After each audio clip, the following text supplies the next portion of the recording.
Hi, welcome to Culturally Determined on Blogging Hits TV. I'm your host, Aryeh Cohen-Wade, and my guest today is Barrett Swanson. Barrett, could you please introduce yourself? Sure. I'm Barrett Swanson. I'm a magazine writer, contributing editor at Harper's Magazine, and the author of a new essay collection called Lost in Summerland. I have that book right here. I'm holding it up to the camera. The cover looks nice and innocent at first, just some clouds, but then you see there's some cracks in the clouds there. So thank you so much for coming on. So we're going to be talking first about a piece that is not in the book, but that ran in Harper's a couple weeks ago, and which I really enjoyed and I found really striking, and am eager to talk to you about. So that piece has the headline, The Anxiety of Influencers, Educating the TikTok Generation, this great headline. And yeah, so it's about TikTok influencer people, and you went to be among them last year. And okay, so how did this, what was like the origin of you wanting to do this piece? Yeah, so maybe in March of 2020, right around when the lockdown started, there seemed to be a Cambrian explosion of these influencer houses sprouting up across Los Angeles. And it seemed like, a couple weeks wouldn't go by when one of the major organs was running a think piece about these content houses or these influencer mansions and all the boozy mayhem that they were causing in Beverly Hills, Sherman Oaks, and other parts of Los Angeles. And so I was between pieces at that moment and was looking for the next assignment, and kind of offhandedly joked to my editor that I'd be interested in doing something, in part because many of my own students were interested in influencer culture and some of these TikTok collab mansions in particular, and thought it would be a somewhat fetching and charismatic idea. And surprisingly, she said yes without hesitation. So then I started making inquiries and went from there. And your piece documents how you thought maybe none of the houses themselves would let you do this, but then one, was very eager to participate, and it's called Clubhouse FTB, which stands for the boys. Well, I guess it was because I think it dissolved, you say, later in the year. But so I, as a geriatric millennial, which maybe you are barely a geriatric millennial, I've never actually used TikTok. I feel like when it came around, I felt like, well, this is for the kids, and I'm not going to get involved in this. And so I only see TikTok things when people post them on other social media like Twitter or Instagram, which are the main ones I use. And the things that people post are sometimes dances, sometimes just like a random kind of clip that 5 or 6 years ago someone would have just posted on YouTube, like seen someone captured on the street or something, or maybe like a kind of a prank or a skit, or sometimes there's these clever things that involve like editing and manipulation and stuff, and someone seemingly like changing their clothes in a split second or something.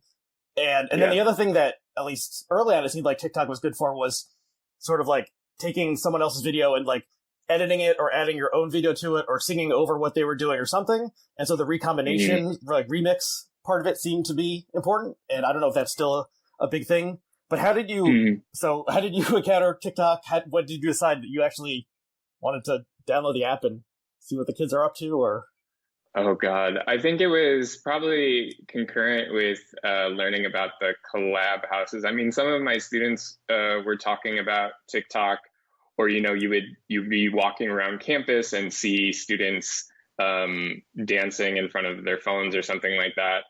And so my curiosity was piqued. But you're absolutely right. I mean, thumbing through the app, at least for me, and initially, was to be treated or to encounter a kind of kaleidoscope of benign idiocy, right? It's a lot of adolescent hijinks, a lot of silly pranks, skits that are almost postmodern in their absence of a kind of clear narrative arc.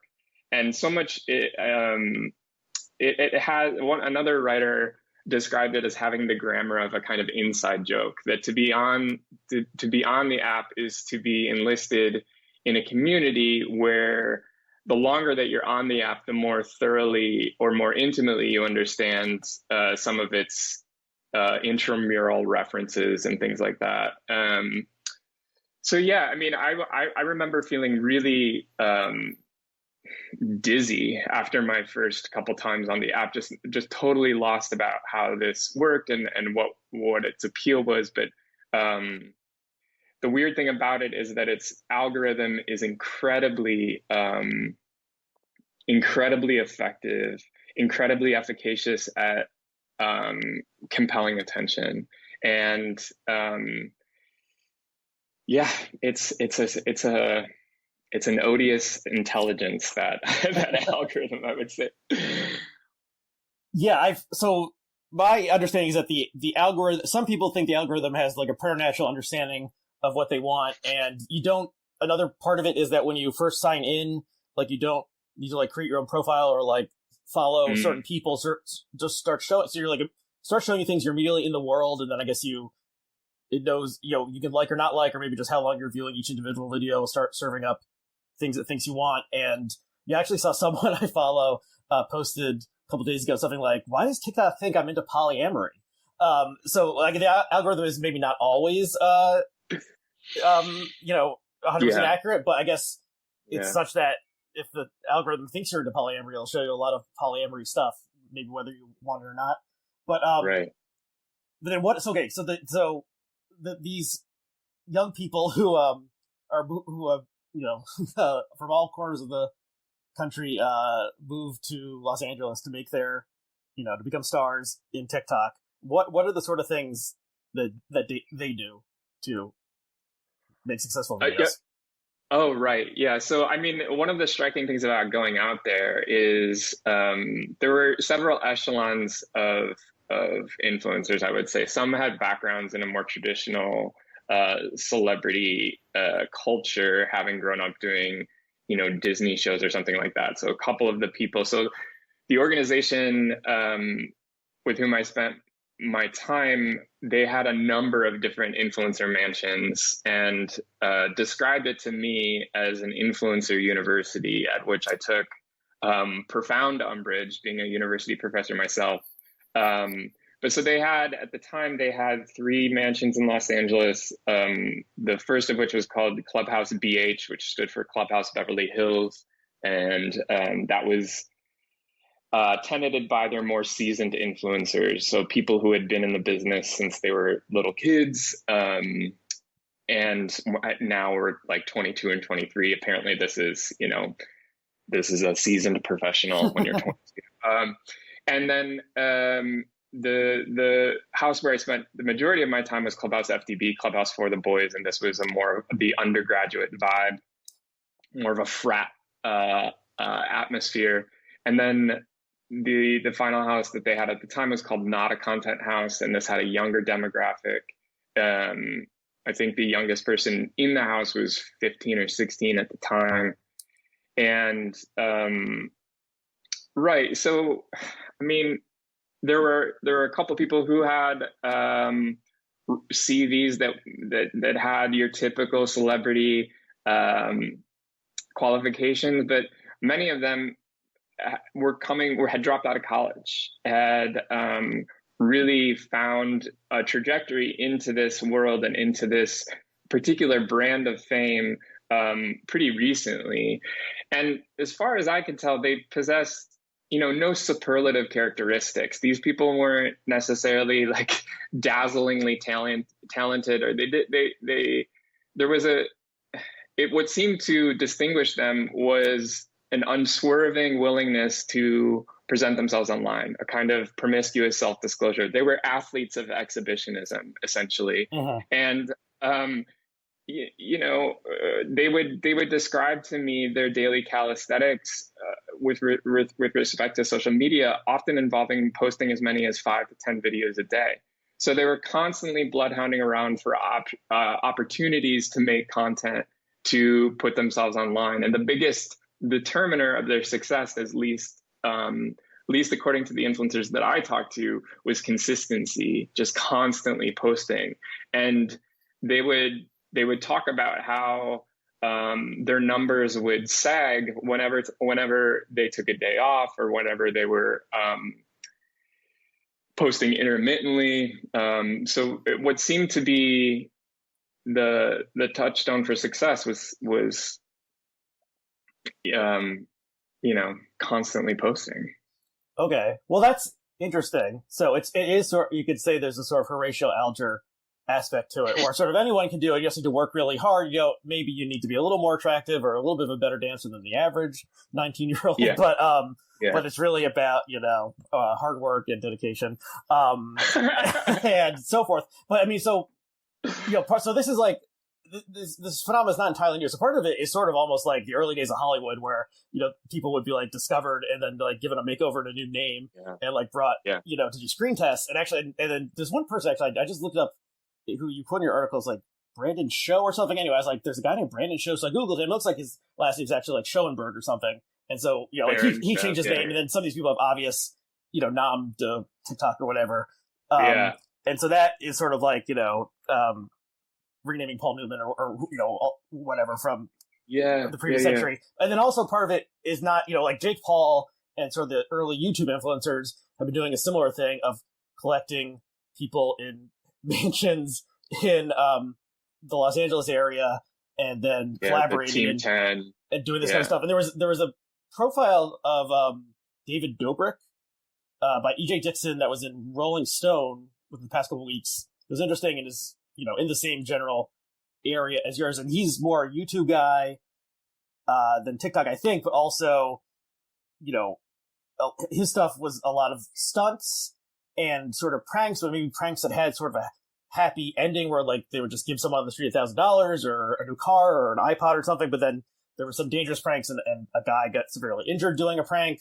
And I recommend, that link will be below along with the links to your stuff, and so that's a good piece. But so this is, in some ways not super new, but then, the fact that the app is different and there is something does seem different. How would you, is there a difference that you see between what these guys are doing and the Jake Paul, like the, YouTube 1.0 influencer people? I don't really know enough. I mean, I knew a little bit about some of the precursors like Team 10 and the sort of YouTube houses. What strikes me as with like every new iteration or every new platform, it seems like the technology and the industry around it, the advertising industry around it, has gotten incredibly good at figuring out how to monetize content, how to monetize eyeballs, and how to monetize followings. And so if there's a salient difference to me, it seems to be the number of people who are willing to pursue this seriously as a viable profession. As I talk about in the piece, there was a recent research poll saying that 54% of people from the ages of 13 to 38 would, if given the chance, become social media influencers. And anecdotally, I was just speaking with my very bright and charismatic 8-year-old nephew and asked him what he, innocently asked him. He has no idea what I write about, and he innocently asked him what he wanted to be when he grew up. And his first choice was a YouTuber. Second choice was an engineer. So of course I was, nudging him in full-throated tones about the virtues of becoming an engineer, et cetera, et cetera, et cetera. But yeah, I mean, I think to me, that seems to be the most striking difference, is just how, and two, I guess, how many other industries are inflected by the logic of social media and the logic of quote unquote influencing. Right. And let's say that for a little bit later. But so the piece, the influencer marketing industry is projected to be worth $15 billion by 2022, and currently accounts for roughly 15% of the total global ad spend. So the way these guys make money is through like a sponsorship or an endorsement or something. And so sometimes maybe they're doing something that's more like a traditional commercial, and then but then maybe also a brand is just paying them to be shot like drinking their hard seltzer or whatever it is, and so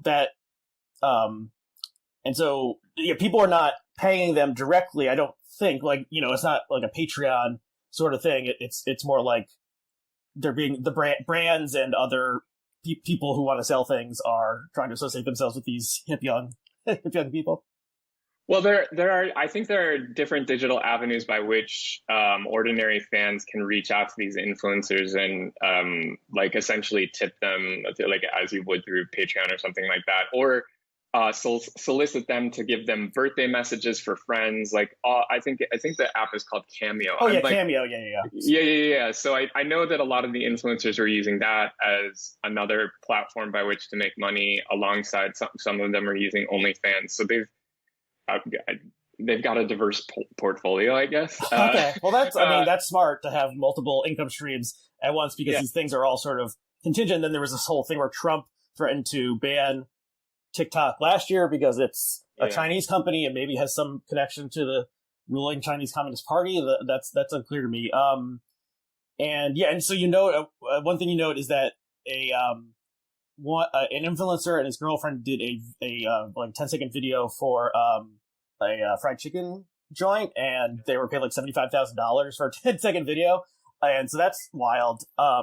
And more than the average annual earnings in the country at large.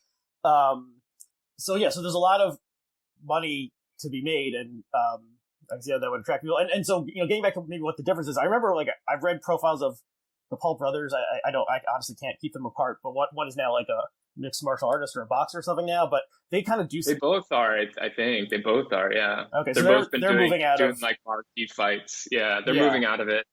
They both sort of seem like sociopaths, and David Dobrik in this profile has some sociopathic tendencies, but also seems sort of like a blank. The way you painted these young people, they all seem like pleasant people. They're just sort of having fun.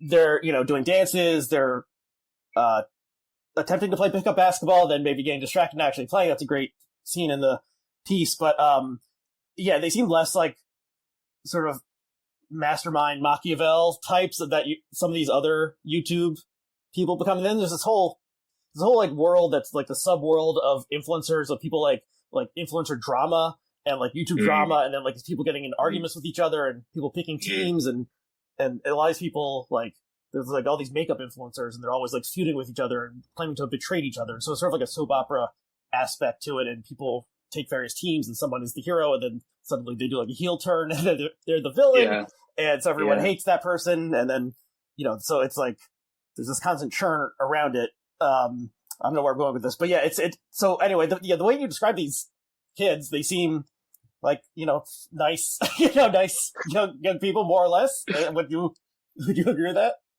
Sure. I mean, they were the ones whom I met were incredibly genial, charismatic young people who, for the most part, seemed right-minded, at least in certain respects. And there were moments in which, as I say, their daily life is a kind of buffet of hedonism. They're drinking White Claw, they're going on yachts, they're dancing, they're playing video games, they're going shopping and purchasing $1,000 prestige sneakers on Rodeo, and they're living lives of incredible and garish luxury.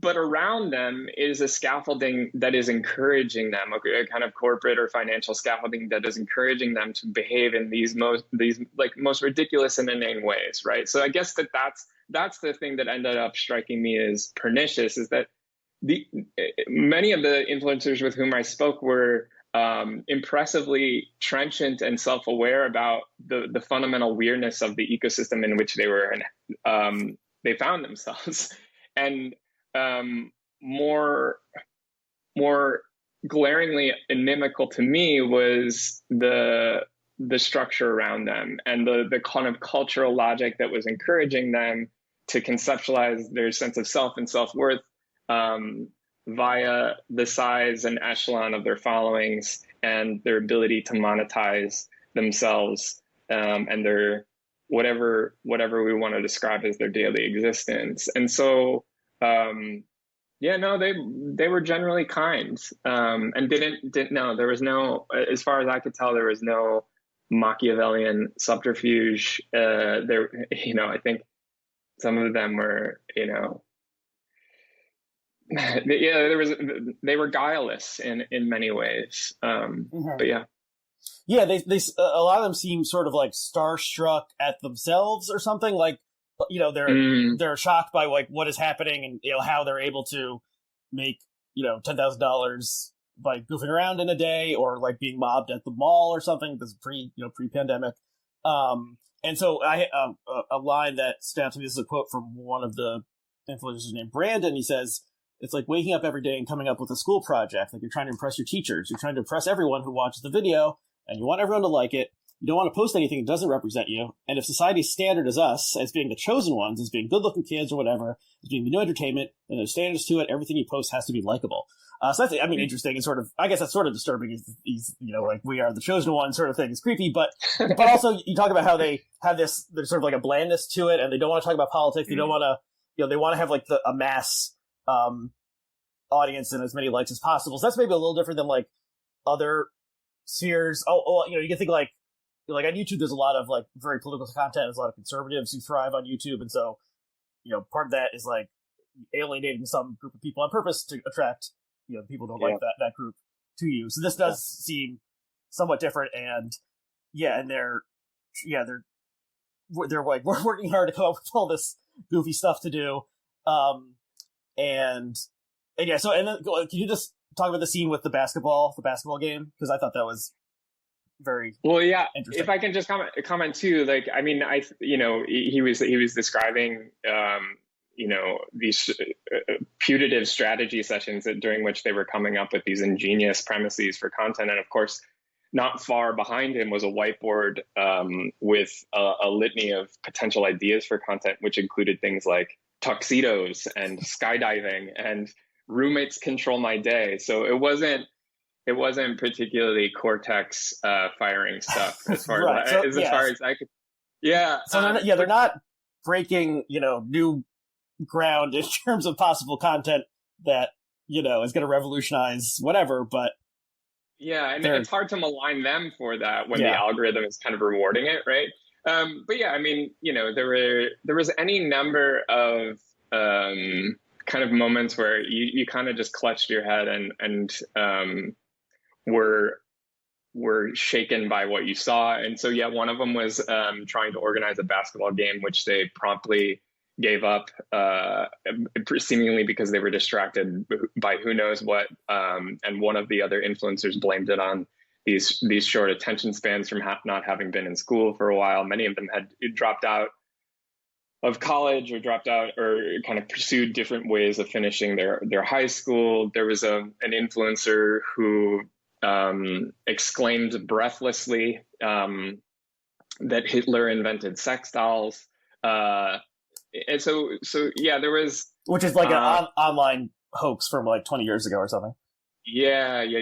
And so there were many moments where there were despair-inducing evidence of just kind of like a lack of critical thinking skills, and some of that can be attributed to a cluster of college-age guys hanging out, right? But I guess the deeper evidence, or the more glaringly apparent evidence to me, was a talent manager talking about how speaking in sort of evangelical ways about TikTok as this great sort of utopian democratic tool by which one could have access to true and trustworthy information, whereupon he proceeded to tell me about a video that he consumed and had become an exponent of this theory. And it was essentially it was a QAnon video. Uh-huh. So the absence of media literacy and the fact that many of these kids were eschewing college in order to go to LA to become influencers and missing out on maybe some opportunities that at least I teach in my university classrooms to think about media literacy, critical thinking skills, all the logical fallacies, all the sort of bread and butter stuff that we hope for in most democratic citizens. That was concerning to me in the extreme, and that's where the piece for me, or my time there, began to take on a different register, I guess. Yeah, and so the scene with the basketball is sort of like they like pick teams, like, you know, and are doing trash talk and stuff and sort of goofing around, but then like the game never actually happens. They sort of like wander away and get distracted. So that's a very, you know, symbolic scene of like, you know, the hype around something and then the thing doesn't even exist, and they don't want to actually do the thing itself. It's like just, you know, hype it up, and you know, so there's something postmodern and very funny about that. But then, yeah, so there's definitely a undercurrent of despair in the piece, as in many of your pieces now that I've read some of your book of essays. But so the other side of the piece is talking about your experiences as a college professor, and you teach a course called Living in the Digital Age. That sounds very interesting. And, you know, not something, I guess I was a little too old to ever have that sort of thing when I was in college, but you talk about the sort of issues that your students are having, and let me I'll quote again from the piece. You say, in the past 10 years, my email correspondence has been increasingly given over to calming down students who are hyperventilating with anxiety about grades, about their potential marketability, about their Instagram followings. The previous semester, for instance, during class on creative nonfiction, 24 of my 26 students wrote about self-harm or suicidal ideation. Several of them have been hospitalized for anxiety or depression. And my office hours are now less occasions to discuss course concepts, James Baldwin's narrative persona, say, or Joan Didion's use of imagery, than they were de facto counseling sessions. And so, how do you see the link between the two? I mean, are these things are related? And is it that everyone is, you know, this kid grew up online and grew up with phones in their pockets, and so they're constantly feeling like they have to perform and they're being judged, and that is super anxiety producing. And then some of the, you know, the most affable and floppiest haired kids make their way out to Los Angeles and then become stars, whereas like everyone else is miserable, stuck in this loop. How do you see the link between these things? I mean, it's certainly multifactorial, right? Like there's no way in which I would say that the exclusive villain is social media as such. In fact, I would argue that it's bound up with a certain idea of personhood that has been inculcated into us via neoliberal capitalism, where we're all made to become brands, essentially. And I think social media is a pixelated distillation of that logic, and it's an accelerant of that logic. But it's not necessarily the root cause of it. But I think that you're right. The sort of ambient pressure to constantly post online and to present oneself online, to broadcast one's daily life, particularly as a young person whose sense of self was forged in the kiln of public observation, right? The great Sauron's eye of social media. And I do think that that's soul withering to a lot of my students. At least they attest as much to me, that there's constant and real pressure to construct a virtual avatar, and they become custodians of their own brands. And that's I guess that was the moment in the piece for me when I began to understand that the thing that I found saddening during my time in Los Angeles wasn't so much this.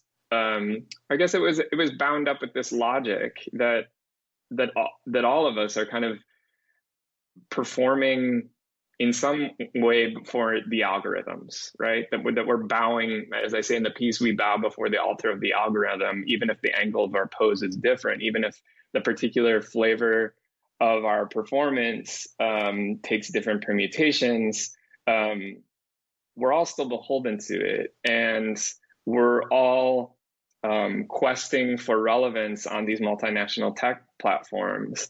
And so I think if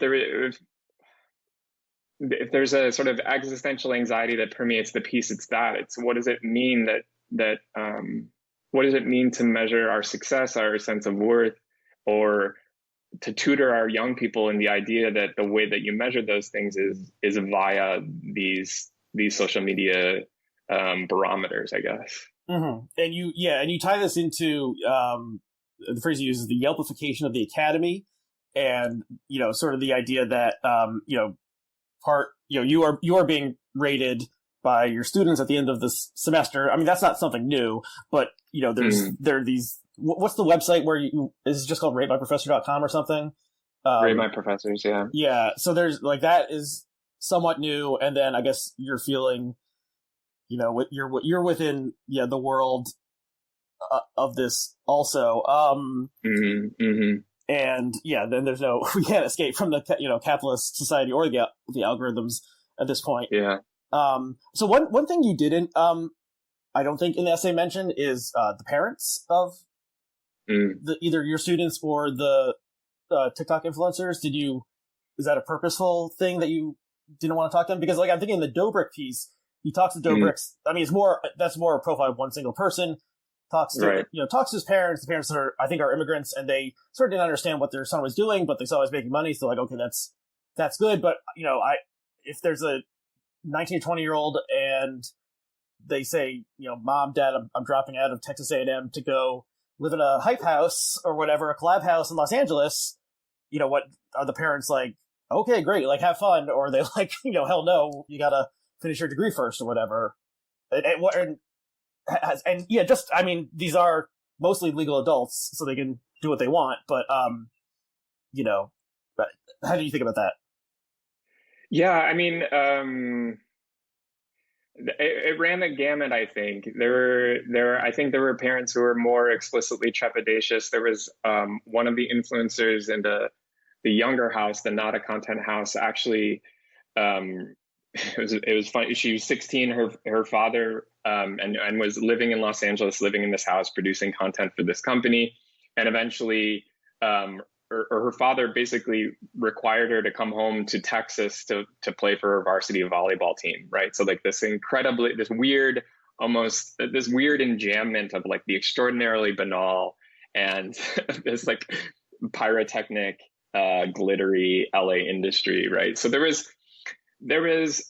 parents who I think were a bit wary of the industry, and then there were stories of parents, there were influencers affiliated with Clubhouse at the time that whose parents would show up in their child's TikTok videos, just grooving along to their kids, and I think with a kind of devil may care insouciance, they were just excited and were encouraging their kid to.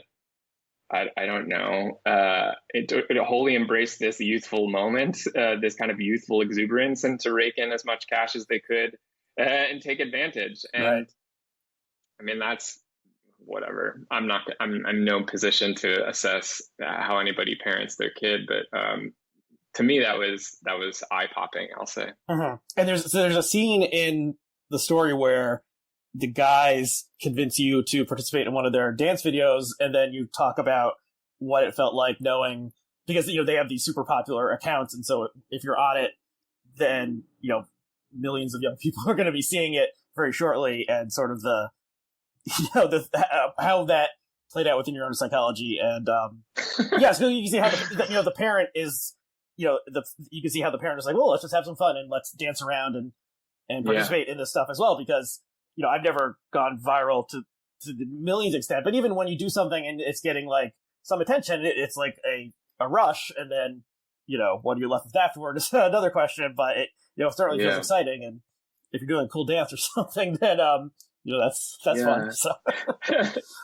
I mean the dopamine hit that one experiences upon seeing something, I think it's tens of thousands of viewers within, I think, minutes of it going on. And as I say in the piece, at that point, it was more attention than I'd ever received for my writing. So it's just this strange moment, just hunkered down in the bathroom reading the content. or the comments rather. Yeah, it's weird.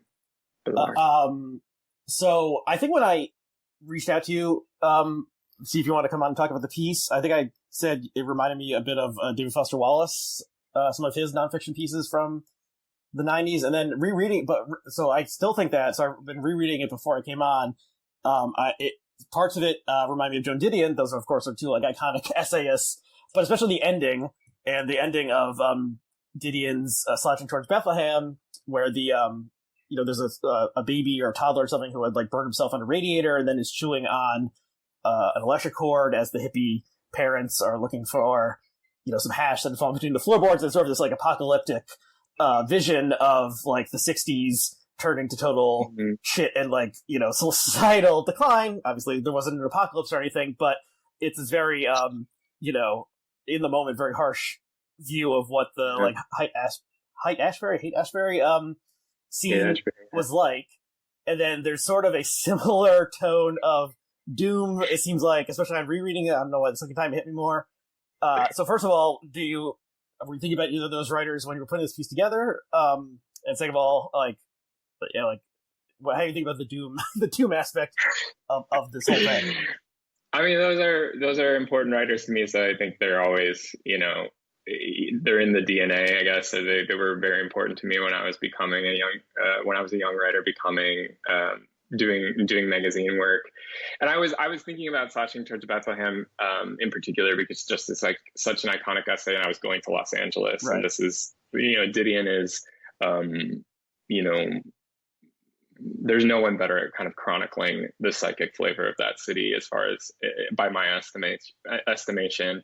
In fact, I think an early iteration of my piece included some joke about how Didion called her particular neighborhood in LA the senseless killing neighborhood, or a friend had referred it to that, and that I found myself in the senseless memeing neighborhood. And so yeah, I don't know. I mean, the doom thing, it's like,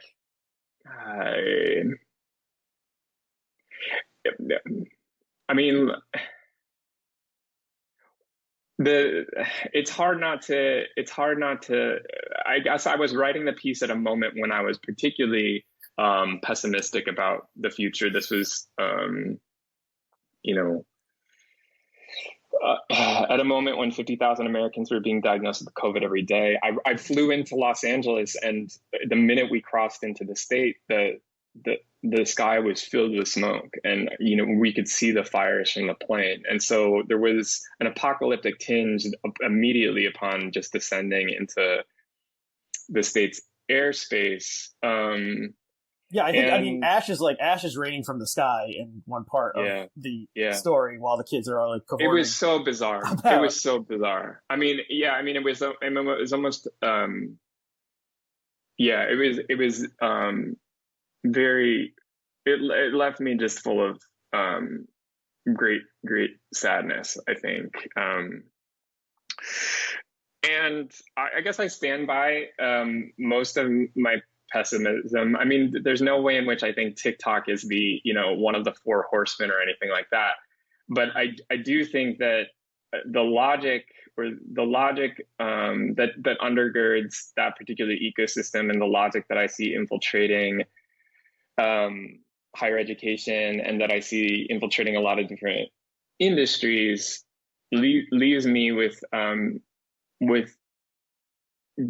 tremendous fear, I guess, about how we're defining personhood and how we measure self-worth. And I mean, the mental health crisis in this country is epidemic.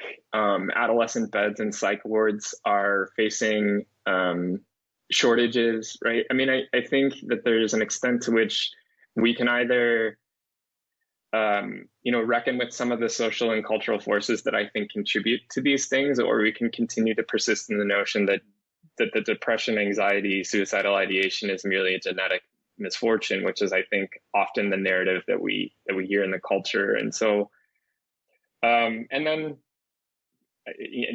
every day there's a relentless bombardment of images offering lush evidence of the extent to which the Anthropocene is here. And I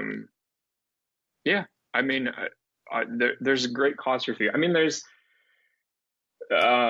there are things, I don't know. I don't have very many warm, fuzzy feelings, unfortunately. But I was obviously pleased by Biden getting elected, or winning the election. But I have so much fear about that epistemological crisis in this country, some of which I talk about in that essay, that I'm fearful for 2024. I'm fearful about deepfakes. I'm fearful about just what our politics is going to look like. So yeah. Yeah. So, just on that last point, I guess there was an idea that people who grew up in the digital world would have like a really good bullshit detector because they're exposed to so much crap online that they have to know it's fake. But then and then you point out that there's, the kids treat TikTok like, oh, this is the real truth. And then you note that there's, maybe it was the guy you mentioned previously who had this QAnon video he was into. He was like, well, this has gotten deleted a lot of times, so this must be true. This is what they don't want you to know. So so the deepfake part of it and the misinformation, that I guess is not gonna get better. And maybe some of the platforms have moved to fight this stuff, although not. It might be an impossible problem, and banning people like Trump himself or the QAnon influencer types would maybe help with that. Right. But it's not. Yeah, they're not.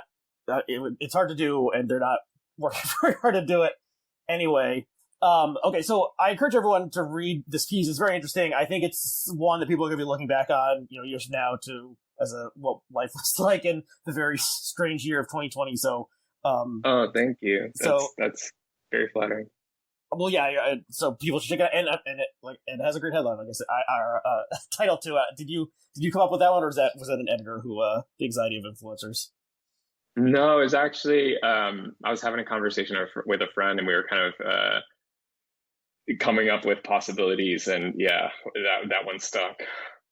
Well, it's classic. Okay, so then after I read this piece, I realized that I had read another piece by you in the past 2 years or so called Lost in Summerland, and then that's the title you gave your essay collection. And I wasn't able to get through all of this in time, but I'm going to keep on reading it because I've been enjoying it so far.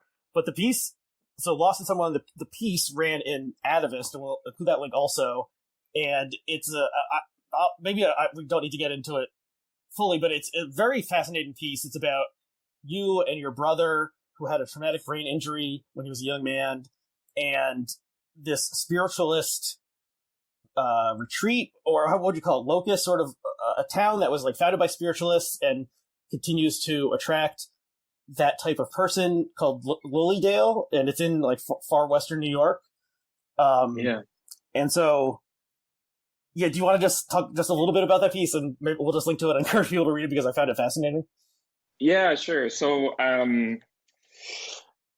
my brother in college had a traumatic brain injury. He suffered 7 brain contusions, had a 9-month-long recovery, and was able to salvage his memory and then his intellectual capacities and mostly recover. But he, in the decade or so after that event, he started professing to experience psychic phenomena, having premonitions of things that eventually panned out, all of which I regarded as kind of dubious in the extreme, we'll say, to put it mildly, because this was my older brother, who's kind of a bit of a showman. He's an incredibly charismatic person, and the frequency with which he started experiencing these psychic phenomena began to distress him, and he asked me if I wanted to go to this place called Lilydale, which, as you were saying, is this community in upstate New York, home to 275 psychics and mediums. And every summer they open their gates to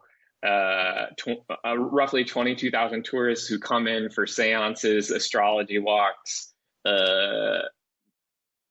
psychic readings, automatic drawing classes, basically a whole smorgasbord of possible woo-woo activities. And we went there and in large measure because Andy was, my brother Andy was wanting answers. And I think too, he wanted to kind of prove to me that these things were legitimate. And I guess during the course of that experience, we did all manner of spiritualist activities. We did automatic drawing. We had psychic readings. We attended seances. We saw something called apportations, which is where a medium in commune with spirits produces supernatural phenomena, this kind of effluvia out of their mouth. Sometimes it takes the form of ectoplasm, and sometimes it takes the form of like coins and rubies and things. So obviously, there's much to suspend one's disbelief there. And I think that some of the people, were very, very clearly, I think because it attracts so many different types of people and maybe some out there demographics in terms of their spiritual beliefs, there were people, I mean, a lot of it I regarded as BS, right? And but there were instances or moments where I, as a cold-hearted materialist, kind of shed my skepticism. And there were things that happened, particularly with my brother, that made me think that something else was going on. And I mean, this might be a way to kind of transition into some of the other essays in the book. But essentially what happened was we did this activity. We went to an 8-hour-long workshop called Enhancing Your Mediumistic Skills with this guy named Reverend Michael Shane. And during the course of that workshop, we did something called billet readings. And billet readings are where a spiritualist will put over their eyes some sort of blindfold. In this case, it was silver dollars and then duct tape and then a bandana and then an eye mask. So it was this stratified blindness. And everyone else in the room, each person came up, including myself, went up to the front of the room and had this blindfold, these layers of blindfold put on them. And everyone else in the room wrote down on note cards a number on one side and on the other side a random question. And thereupon, the person would have to extract note cards from this wicker basket and try to divine what was on either side of the card. And everybody in the room, excluding myself, averred that they were mediumistic or psychic in some way. But most of them performed pretty badly, I would say. Occasionally they would get a number right, or you could construe their answer as being somewhat close to what the question was. But my brother got about 78% of the things right. I have it on video and audio. And they were right in ways that they weren't like exact, but they were like, he would say something like, the number 1 and 2019. And the question would be, what will be the big news story for 2019? And the number is 1. So he would get approximately correct. And it was, it kind of left me wrong-footed. And so we left that workshop around midnight that night. And he proceeded to tell me that he had access to knowledge of something which I hadn't told anyone before, not even my wife, and that was thoughts of wanting to kill myself, maybe a year or so prior to our trip. And the claim of having that knowledge, I mean, was quite affecting, right? Yeah. But also made me walk out of that experience with a broader sense of what kinds of knowledge is accessible, I guess. There's no way in which I was a convert to spiritualism, or I don't believe it, or I don't subscribe to the idea that spirits are among us necessarily. But I do have a more tolerant or more patience with some theories about what sorts of knowledge is accessible. But that I think is a springboard into talking about the book generally, which is that it's really an outgrowth of that time in my life, right? Of being near lethally depressed and really reaching some sort of terminus about what has meaning and what doesn't have meaning, and how I should go about, I mean, really looking for reasons to stay alive. That was kind of the where I was at when I started the book and when I started doing many of the essays. Yeah. So the well, thank you for laying that out. But there's a lot more in the piece, and so the pieces will include the link. It's on Atavist. It's the title piece in this, and it's a really great piece that stuck with me. Long after I read it. And so it did. I mean, the sort of there's the link. These are like pieces you wrote for various magazines and other publications over a stretch of time, and well, one of the links is that you are often you're a participant in the events that are happening to some extent, in sort of a new journalism way, but also another one is your undercurrents of depression and thinking about suicide and and like a general sense of despair. And then so Summerland it's a funny book though.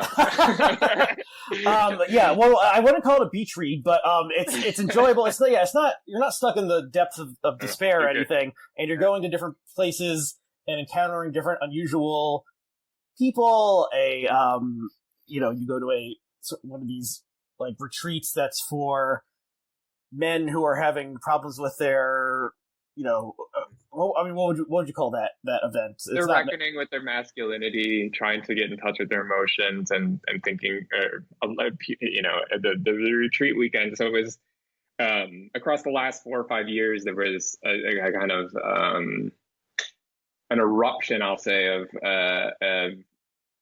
men's retreats. There's kind of renewed interest in men's groups as a possible tonic to toxic masculinity and a way to sort of get men to get in touch with their emotions and kind of interact with fourth wave feminism.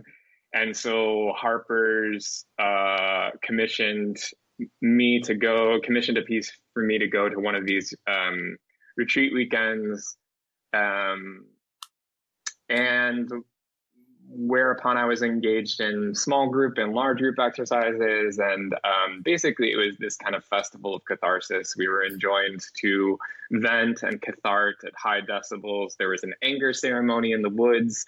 There was something called holotropic breath work, which basically involved hyperventilating for 20 minutes until people began to have these effusions of very intense emotions, either laughing hyenically or weeping at kind of distressing volumes, and but without any sort of kind of intellectual discussion about the ways in which masculinity is undergirded by certain problematic narratives in the culture regarding capitalism and patriarchy and these sorts of things. And there was no kind of discussion of that. So you're right. I mean, the pieces end up having a kind of immersive quality. A lot of the pieces, at least the more journalistic pieces, end up having a kind of immersive quality. There's something George Plimpton-ish, I think, about some of them going in and just, and that's part of the design too. I think I'm trying to reckon with, I'm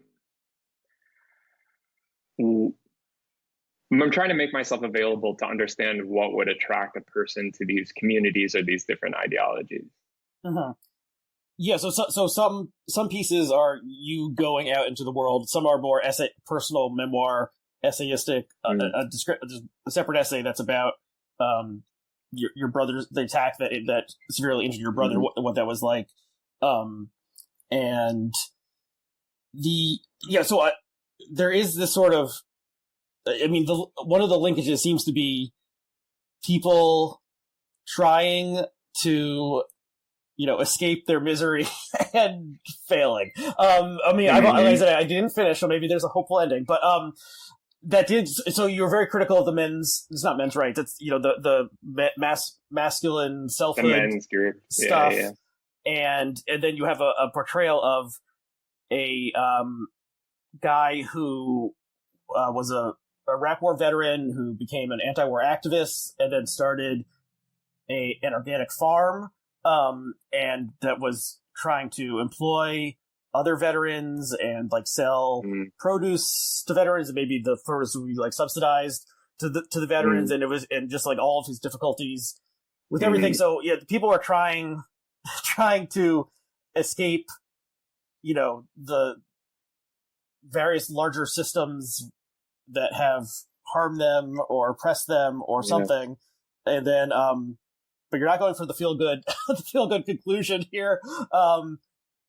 At least in the ones that I read, although the essay with your brother it was somewhat, it's not, we call it feel good, but it seems like you're grasping it ends towards something. But and you also had this interesting piece about a guy who was the Venus Project, the Venus guy, who was sort of this visionary, like Buckminster Fuller type guy who conceived a different way to order human life, but ended up sort of living as like a weird guru in this like place in the middle of like Central Florida or something.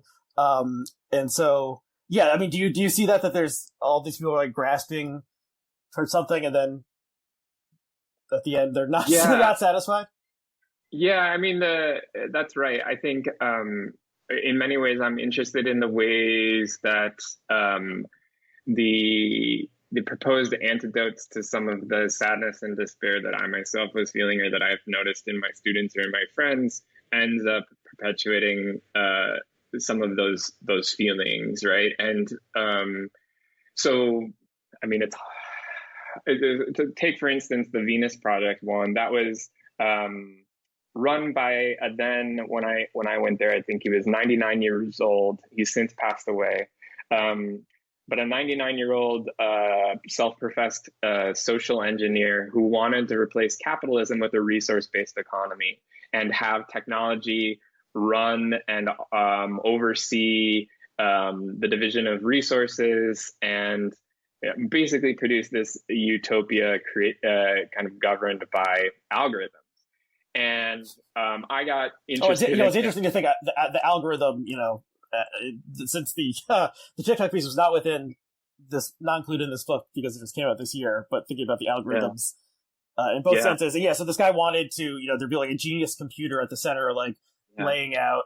So it was sort of like communism, but like the computer would decide, and there would be no like money or gold or valuables or anything ever. Like the resources would just all be like distributed equitably by this like super intelligence. So there's like an Isaac Asimov story that's sort of like this, I think. But and then this guy built would you call it like a commune? But he was the only one there, kind of thing. It was it was like a 22-acre compound, and he was an industrial designer, so he had come up with a prototype for prefabricated houses and stuff. And on his compound in Venus, Florida, which is in Central Florida, maybe a couple hours north of Miami, he had these huge portobello capped shaped domes in which he and his staff members lived, and he wanted it to serve as a kind of Epcot like model of what this world could possibly look like. Interestingly, the domes were shaped in that way to be hurricane resistant. Something about the torque of the winds made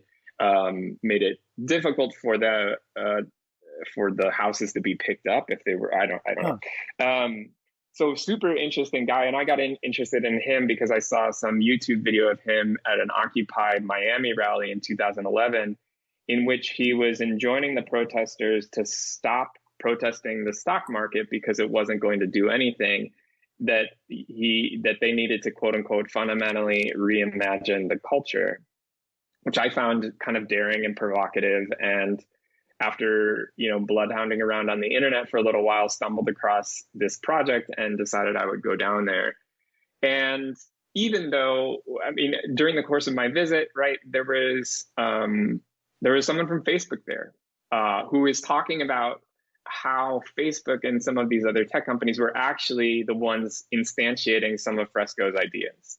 Right. But it struck me as a kind of searing irony that they, of course, have no plans to jettison the capitalist system that Fresco wanted to dismantle, but instead to use kind of the jargon and patina of techno-utopianism to make profit. Right. And to So there's the gesture of this like utopian element with the motivation, or the kind of strictly capitalist motivation, and so that I think is kind of evocative of a lot of the pieces in the book, where I'm interested in the ways in which many of the narratives that are that we embrace usually come in under the sign of progressivism, that they present themselves as a quote unquote good cause, a progressive cause, but they actually are in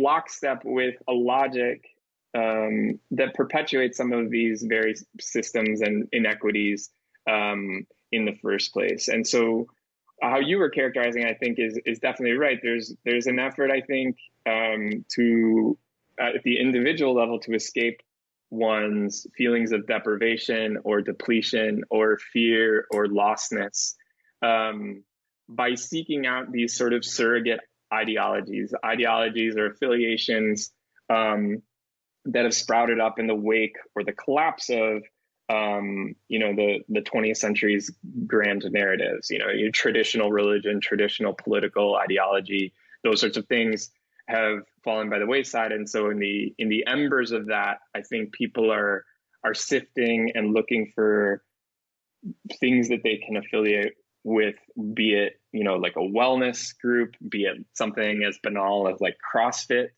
be it techno-utopianism. And so the book, in many ways, is my countenancing some of those ideologies and thinking about whether or not they're meaningful palliatives or meaningful ways of restoring a sense of purpose and meaning in one's life, I guess. So it's really like a kind of post-2008, post-9/11 account of some of the trends that have sort of proliferated in the culture, and using myself as kind of ruthlessly presenting my own depression and suicidal ideation as the catalyst for that kind of interrogation.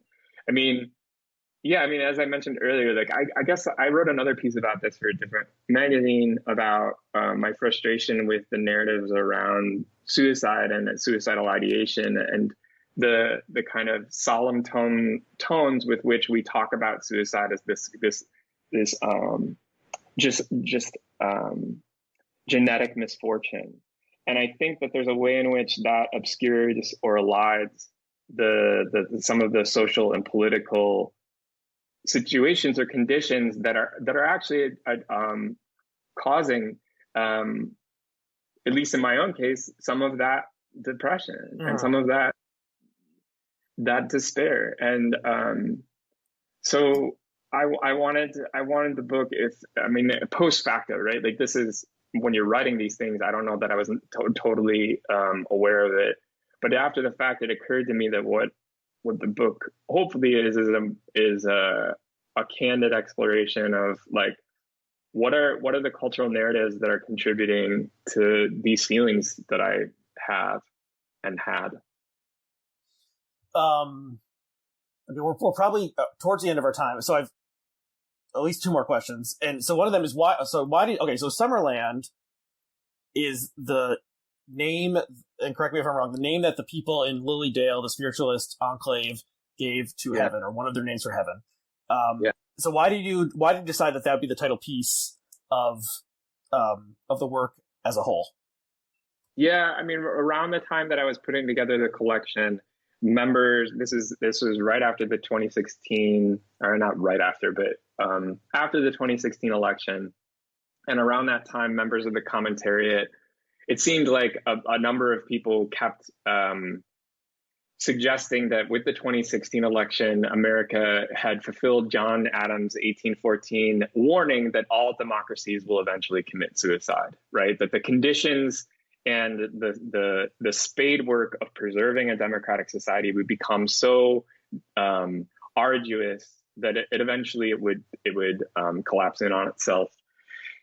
And the upshot of that was that we had entered this posthumous phase, that this was a kind of the post-democratic America, that Trump was the avatar and emblem of this kind of post-democratic society, and resurgent fascism or resurgent fascist tendencies, etc.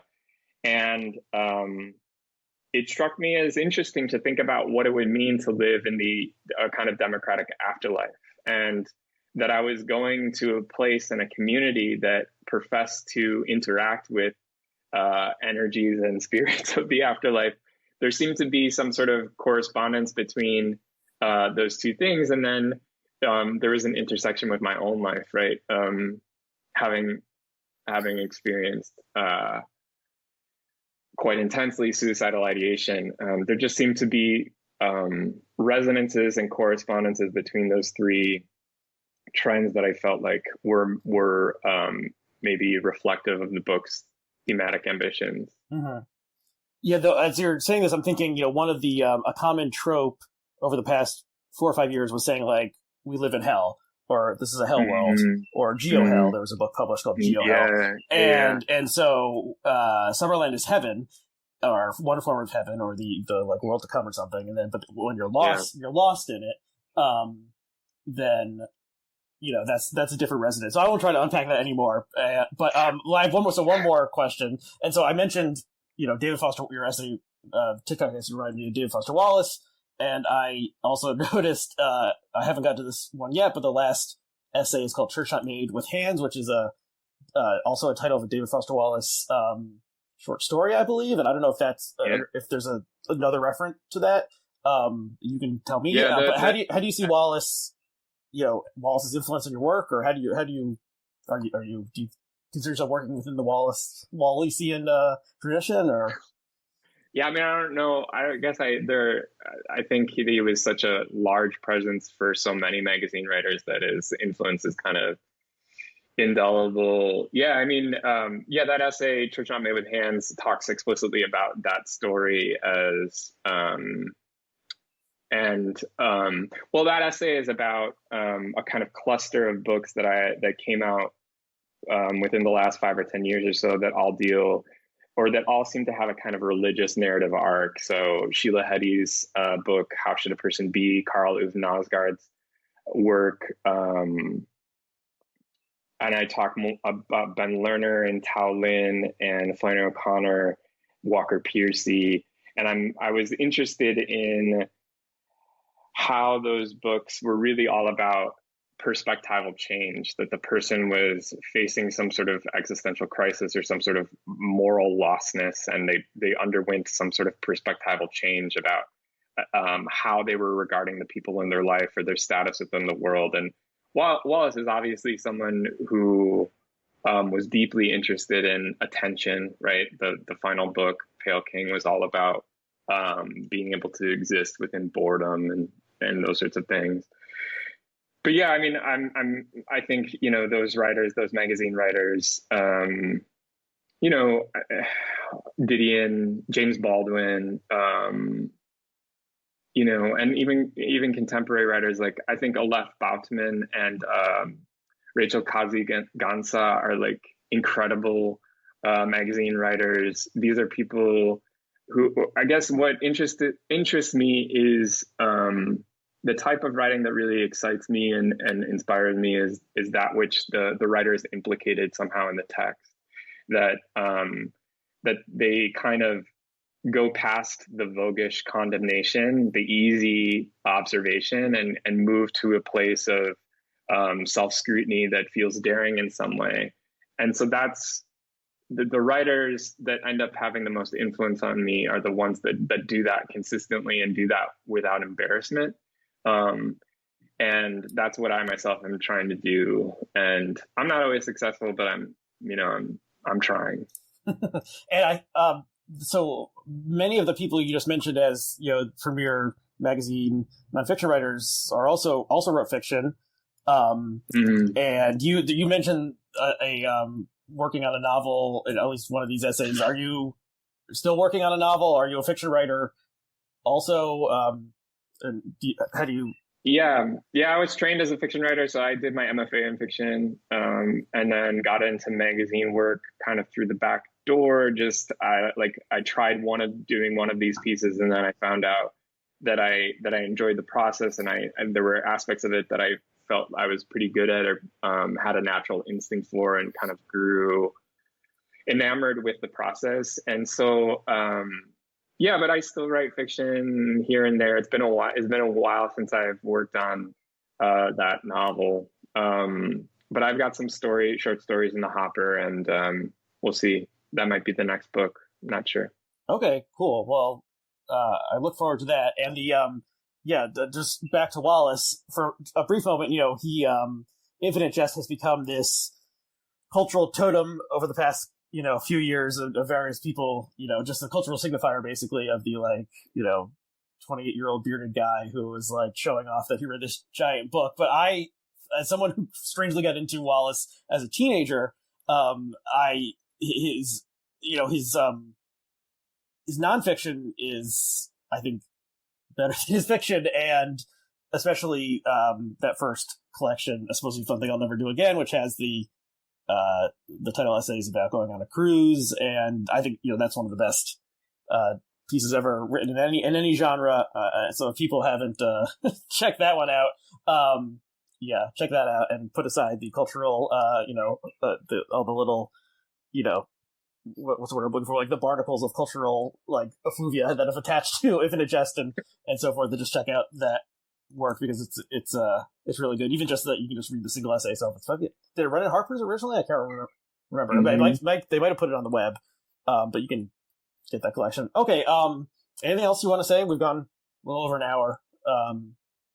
Well, I don't think so. I'm just real grateful for the opportunity to talk with you. Oh well, I appreciate you taking the time. Like I said, I really enjoyed the pieces I've read. I'm going to I'm going to finish Lost in Summerland, and maybe we can have you back again sometime to talk about something else, because the work is really interesting, and I think people should consume it. Are you a social media person? Aside from your TikTok account, are there ways people can follow you, or should they just? I've got a website, but no, I just I don't think emotionally I can handle social media, so I try to avoid it if I can. Okay, well that's wise, and so maybe emotionally, but I don't know about professionally, right? But yeah, true. It's definitely. I mean, you talk about Hell World, that's that. I think that the prism of especially Twitter makes people think that everything is bad. Okay, so people should check out your website, and the link will be below to that, and check out the book, Lost in Summerland. Okay, so thank you, Barrett. Thank you to our viewers and listeners who can rate and review and subscribe and follow and all those, hit the, slam that like button and so forth. If they want to, or they could, excuse themselves from the algorithmic system and just go take a walk, or read a novel, or do whatever they want. It's a free country, and it's up to you. So, yeah. Okay, so thank you again, Barrett. And thanks so much.